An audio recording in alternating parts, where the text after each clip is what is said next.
السلام عليكم ورحمة الله تعالى وبركاته عزيزاتي أعزائي، مرحبا بكم مع وصفات مطبخ وأفكار لمياء. اليوم راح نحضر معاكم شوكولا دبي اللي راهي دايرة حالة في مواقع التواصل الاجتماعي.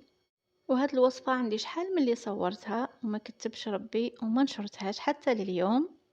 ومباشرة راح نبدأ معكم طريقة التحضير على بركة الله. هنا عندي كمية من الكنافة كنت قطعتها ودرتها في المقلاة مع مغرف كبيرة زبدة أو مارغرين على نار تحت الوسط مع التحريك المتواصل حتى نتحصل على اللون الذهبي اللي راهو ظاهر معكم في الصورة. نخلي خليط الكنافة أو القطايف حتى يدفى معايا شوية، ونضيف عليه صلصة الفستق أو صوص بيستاش اللي كنت خدمته راه على قناتي. نخلي لكم الرابط في صندوق الوصف طبعا إذا حبيتوا تشوفوا كيفاش خدمت هاد الصلصة. ومن جهة تانية ذوبت 50 غرام شوكولا بيضاء في حمام مائي، قسمتها على 2، نصف درت فيه ملون غذائي أخضر والنصف الثاني خليته أبيض، درت بهم أشكال عشوائية كما راه واضح في الصورة.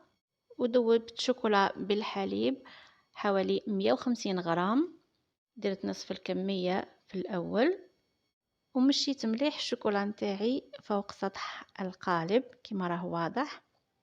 ندير القالب نتاعي في الثلاجة حتى تجمد الشوكولا، وبعدها ندير خليط الكنافة فوق الشوكولا وبالملعقة نسوي السطح، ونزيد ندير النصف الثاني من الشوكولا اللي ذوبتها في حمام مائي، طبعا شوكولا بالحليب.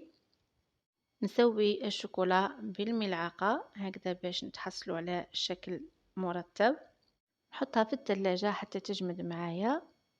ونقولكم اللي دخلوا اول مره لقناتي مرحبا بكم معايا، ما تنسوش الاشتراك والاعجاب، تشغلوا الجرس باش يوصلكم كل جديد فضلا وليس امرا.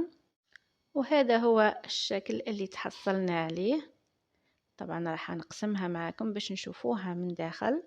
وهكذا جمعنا بين لذة الشوكولا وقرمشة الكنافة. جربوها متأكدة راح تعجبكم.